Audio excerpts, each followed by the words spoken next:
Okay, hey everybody, welcome to another episode of On the Wrist from Off the Cuff. Today we have a really exciting kind of first look and initial impressions of a watch that I've been looking forward to for quite some time now. And I have to say the renders and original kind of stock photos of this watch do not do it justice. A little bit about the brand. Of course, this is from the brand Seiko. Particularly in their Prospex line. Seiko was founded back in 1881. They're Japanese in origin and now have factories throughout Asia. They cover all market segments from entry level to extremely high end. Now, as far as this type of watch, this is of course a dive watch. Some key common characteristics and design language when you're looking for a dive watch. You're going to want something, of course, that's water resistant, typically with some type of screw down crown. You're going to want something tough, legible, with a dive time bezel and a diver's extension on bracelet is always very nice. This particular model is the Prospex SBDC101. That is the JDM nomenclature, but this actually is being released sometime this coming month in July 2020 for international sales to include the US, where it will live under the name SPB143. And essentially a little bit about this model, you know, coming off of the success of the SLA limited edition, which was only limited to, I believe, about 2,000 pieces, the 62 Moss reissue, that went for about $3,400, and now if you were to buy one, they actually cost a lot more. Essentially coming off of that, they did want to kind of refine and redefine and make something that pretty much somebody else could afford, but of course still a nice, tidy, kind of higher market, upper market, high-end piece. This is pretty much their modern reinterpretation of Seiko's very first diver, the legendary 62 Moss, and I think they do a great job. So with all that said, let's actually zoom the camera out here and take a closer look. So yeah, here we go. Man, this thing is absolutely awesome. Very quickly, guys, I have to mention this because I feel like I kept getting, you know, I see more and more comments about the prices of Seikos and them going up and whatnot. Guys, Sakura watches. As many people who have watched my, you know, 2020 Prospex Alpinist videos, I just see so many people complaining about the prices, you know, the full retail being at $750 US, but you can get them literally for like $600 from Sakura, like straight from Japan. So there's so many people that are like, oh man, if they're around 600, around 550, you know, whatever, this or that, I would totally buy that watch. It's like, you can. I literally mentioned it in the video. So I will take this time while you guys still have, you know, your attention locked in. Sakura watches. The allocations for these, you know, pretty much have been spoken for. You'll see that for the first couple of rounds. Pretty much to any dealer. The dealers that do still have these in stock are typically listing them higher than the actual list price. So that's why they're retaining stock, is basically because the people who really, really want them are only going to pay more. Everyone else is fine to just kind of wait as they become more abundant. All right. So, of course, Sakura having great prices. Their allocations are pretty out, but guys, there's tons of JDM gems that they have on their site. I try to review, I try to kind of point you guys to them, so just that little plug there to save from all the, oh no, the sky's falling, Seikos are just becoming too expensive, right? You don't have to pay retail. There's no other brand where people just prosecute the retail price. They figure the street price, all right? The street price ain't bad. Okay. So, guys, speaking of street price, for this model, the Japanese yen is actually 143,000, which if you look at today's exchange rate, that's about 1335. In the US, when they are here, I believe they're actually going to be listed at $1,200. So that's nice. If you can catch them at a USAD. At Sakura watches, this was actually listed for $1,203. So just so you guys know, Sakura's, again, adding that value there, not too shabby, considering that I have this in hand well before a lot of other people. So guys, the case diameter on this is only 40.5. It is only 40 across the bezel, so it's barely over 40, guys. This thing wears like an absolute dream. This is a 13.8 millimeters thick there, and that's at the absolute apex, guys. Honestly, that's because of course the peak of the dome is towards the center, and then there's also this little emblem there on the back. So those two things peaking is the only thing that really makes that 13.8 millimeters thick. And again, I measure these with my own calipers. Realistically, this is actually, I'd say, probably in between 13.1 and 13.4 when you actually, you know, if you were to take a measurement from any spot that isn't the absolute apex. But I do like to include the absolute dimensions there, just so there's you know, nothing gets lost in interpretation, guys. So the lug to lug on here is only 47.5, which is nice, although it does have a mill end link, so it does extend a bit, but it is, as you can see, quite turned down. It's not like it carries out this first link really far. It actually follows the natural flow of the case, so I can't really knock it for that. Guys, look at these bevels. Okay, come on. Get out of here with that. Oh man, this is gorgeous. So many nice fine details. Some of you have probably been waiting to see the clasp. Look at this. A lot different, guys. It's a much different setup here. And as you guys know from my Seiko mod videos, I'm a big fan of the Marine Master clasp. This is not the Marine Master clasp, but it has some characteristics of the Marine Master clasp / Grand Seiko dive clasp. So I think that's pretty cool. It's a very nice look. It's kind of half Prospex, half Presage, you know, quarter Grand Seiko. This thing is really, really nice. So as you can see, the whole thing is pretty much brushed with a couple of polished accents here. We got polishing down the sides of the solid links here. Of course, they are multi-piece, so they're not just carved to look a certain way like you'll find in some of the lower end Seikos.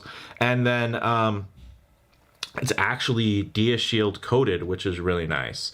So you do have the scratch resistance. You might not be able to tell the DiaShield based off of this video. It does have a little bit of a different tone or tint to it, guys. What I'll do to give you guys some reference here, this is what I find to be the best value Seiko diver you can get right now. I think as far as balance of you know, kind of all things featured, this is the kind of the opposite of this watch. I think this watch actually is a huge value on the higher side, right? If you're talking $1,000. This is probably gives you the most value for an expensive Seiko sports watch, and this one gives you probably the most value for a cheap Seiko sports watch. But if you look at the steel here, you can see it's a little bit more gray versus here has a slightly warmer hue to it in comparison. So it's not like it's coming out like some type of gunmetal coating or anything like that. It still looks like steel. It just has a little bit of a darker tint to it. And you can see here the Mini Turtle. Love this watch. Loved it so much. I have two of them. I have the black dial as well. And then you can see the clasp, guys. For similarities, right? It does have the same dive extension, but as you can see, it is nicely milled versus just that typical stamp. Of course, these are very, very comfortable, but as you can see from the side, a lot thicker here. This almost has kind of an end mill shape to this bracelet. Really nice. Versus here, this is basically just one link that is carved out and polished to look like three links put together, and it's really not. So that's one thing to note for comparison's sake. Another watch that I think this is bears a good comparison to is my little SJE, guys. So this is the little baby Grand Seiko. This is not the titanium Sarks. This is the SJE, as you can see from the movement there. So this is going to give you 8 ticks. Really nice smooth sweep. This thing is a $2,200 watch. At retail, you can find them a little cheaper. You can find them a little bit more expensive. But this also has that coating and also shares in the Zaratsu polishing. So there are elements about this watch that really make it very, very special and make it stand out as opposed to what else is on the market. So I really wanted to show you guys that.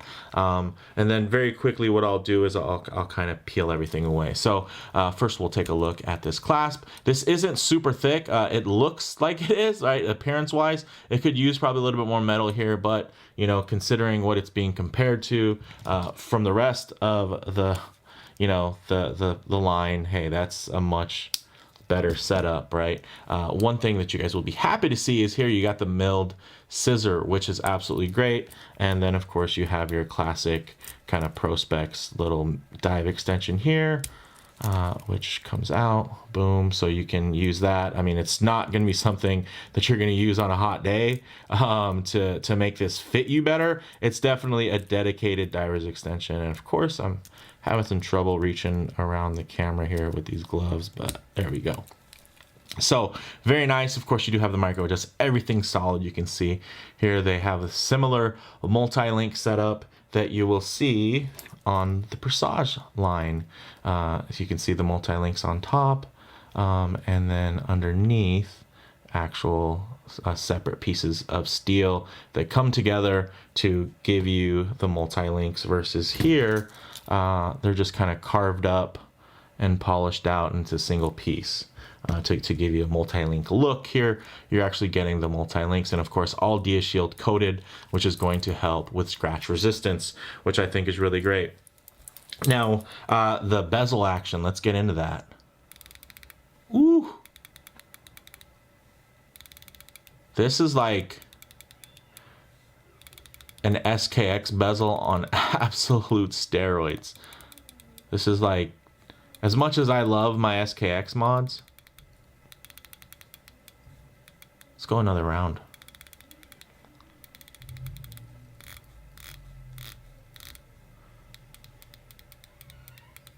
As much as I love my SKX mods, guys, and how much more solid they feel after they're updated, they do.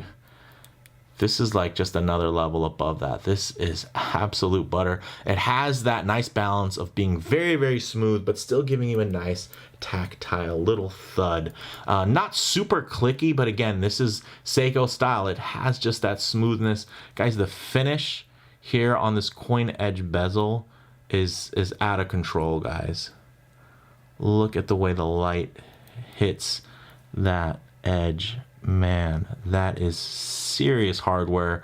I mean, really, Seiko went above and beyond on this timepiece. So, of course, you have the bezel. For those of you that are wondering, this is not ceramic. This isn't brushed ceramic. It's actually brushed steel that's been coated and then, of course, painted. Then you do have that nice Lume pip there at the 12 o'clock, which is actually shielded as well, which is great, which is one of the features that I love about Seiko. Even in their aluminum inserts, they do that. They shield it so it doesn't get tarnished, which is huge. And as for me, as being a huge fan of dive watches, that's something that does concern me a lot. Now, the crown is very nicely done. It's not signed, but it is screw down. That's just a part of the Prospex line. They don't sign their crowns. They save that for the Presage watches. And this thing shares a lot of elements with the Presage as far as that fit and finish and those tolerances go. So very, very nice from that standpoint. Now, although you can't see it, you do, because you have that pretty standard case back there with the beautiful, you know, the wave little stamping there, and then some light etching that does show you some of the specs. Inside, you're actually going to what's inside here is their updated 6R35 movement, which is really great. You guys might have remembered me talking about it in my Prospex Alpinist video, but basically it has 70 hours of power reserve, so about 3 days versus the 50-hour power reserve on the 6R15. This has 24 joules versus 23 joules, so it's a nice upgrade, and of course it's 2 jumps ahead of the 4R setup because it does have that Sprawn hairspring. So very nice from that standpoint. Again, you also got to figure in-house. I mean, this is very comparable to what you're going to see Even from the Swatch Group, their Powermatic 80 probably only has 10 more. Well, it only does have 10 more hours of power reserve, and it's Swiss, and it has the same beat count because they had to slow down basically the hertz to actually extend out that power reserve. So very comparable to what the Swiss are going to be offering you as well, except this one actually still has a very traditional regulation system, so you can actually get this regulated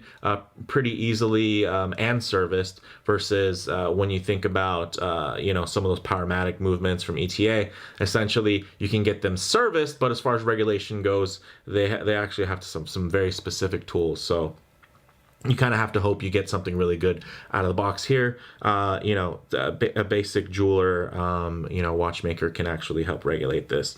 So as you can see, guys, applied indices, beautifully done with that Sunray gray dial. You have the date at 3 o'clock.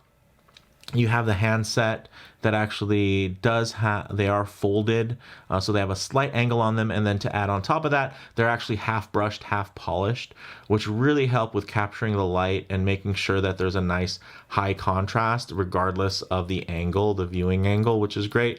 You also have a sapphire crystal with an anti-reflective coating, which is nice, and it's for me it's pretty clear anti-reflective. You could see there a little bit, you know, you can almost a hint of blue, but not like, you know, those aftermarket crystal that have all, you know, the very, very blue. Here you can see it's just very, very faint, so it does a really good job. As you can see here, it's like I can reach right in beyond the crystal. It even has a really nice shape. It has a dome to it, and to me it looks more like a single dome because of all of the distortion we're getting at very harsh angles, but it might actually just be a smaller dome that starts further in, you know, so it might not be totally flat underneath, because it still does maintain some decent legibility, you know, on the upper portion of the dial. So I can't say for sure this is a single dome, because I have seen it listed as double dome, you know, without popping it off and feeling, but it does, you know, even at these angles, it stays very legible. It's only really at the harsh ones where you're going to get that distortion, so I'll throw that out there. As far as these lugs go, of course, they're drilled beautifully, and then really nicely done. Everything solid. These are actually pin and collar, and there is something to be said about setting a pin and collar. You know, I do size all my own bracelets, and I have to say, when you set, there is a satisfaction about setting a pin and collar and knowing that you're never gonna have to mess with it again. It's set it and forget it. Sure, it's, you know, makes it a little bit harder for that one time you set it up, but you never have to worry about a screw backing off, a screw getting stripped, adding Loctite or anything like that. Pretty much you just have to make sure that you don't lose any of the little pieces as far as the collar. For this case, it's a single collar and a single pin, so pretty straightforward and very, very nice. The bracelet does taper from 20 down to 18 millimeters, and then you get to this beautiful clasp. Man, this thing is absolutely killer, guys. Love the look of this clasp. And then, of course, it does, you know, when you're centering that clasp, you want to take into consideration the entire mass, so it comes in really, really evenly. This thing is just magnificent. All right, guys, I really ran late on that, so let's actually jump into some quick wrist shots. All right, guys, as you can see on my 7¼ inch wrist, this thing wears really, really well. I have it a little bit farther up my wrist, past the bone there, but what I'll do to appease the masses is I'll scooch it down just a bit so that I can get a little bit more separation. I already get killed for wearing it on my right wrist because I write with my left hand, so of course I wear it on the opposite wrist. But as you can see, this thing wears like an absolute dream. What a gem. Look at that bezel. Look at those chamfers. The way the light just glides off of that fine brushing there, guys. It's tough to find a contemporary something that can hang with this, with the amount of lineage, of course, that Seiko has, not only just in watchmaking but in divers specifically. This is their thing. I mean, Seiko is very involved when it comes to you know, setting the bar and the standards. They've just had so many awesome contributions to the world of diving, so Really beautiful. As you can see, this thing fits perfectly. You can see I add a little bit more arm there. You're gonna get some nice perspective. Doesn't look small, doesn't look big. Even up close, with a little bit of lens distortion from here, like this up close wristy, it honestly doesn't seem too oversized. I really like the proportions, guys. Look at the dial, look at the bezel. It just sings. It just has that real Goldilocks proportions, and I gotta say that I'm a big fan of that. So let's actually set up for some Lume shots, low light transition, and closing thoughts. All right, we'll go ahead and hit the lights. As you can see, this thing is a Seiko. It has Lume Bright Lume. It looks great. As far as the surface area goes, yeah, it might not be the absolute brightest from their line, but this is all about balance, guys. Again, I think this is the real Goldilocks of, you know, of Seiko's current offerings and all that they have. So one thing also that I like to do during these Lume shots is actually get some low light transition to give you guys an idea of how this watch will render in transitional lighting, less than optimal, non-direct sunlight, which is going to be exactly what the studio lights are going to simulate. You know, it's not like you're always going to be out in the middle of a park or field, though. So sometimes you're going to be coming in and out of a building, you know, in and out of a vehicle. Another type of light I like to throw it on is just higher contrast light. There's a lot harsher. You're not going to get to see the washout on some of the imperfections in finishing, guys, but look at the fine brushing on here. Look at the way the light glides over those links. Really smooth. Look at the brushing on that bezel. There's just a certain level of depth there that is beautiful. And then you can see even that kind of halfway transitional lighting there, still quite legible, guys. The Lume is still really bright, and then the white on the indexing, which is nicely fully indexed there for the full 60 minutes on that bezel insert, really catches light super well. Really nice from that standpoint. All right, guys, so on the wrist, this thing has that perfect Goldilocks fitment, you know, not too big, not too small, really just right.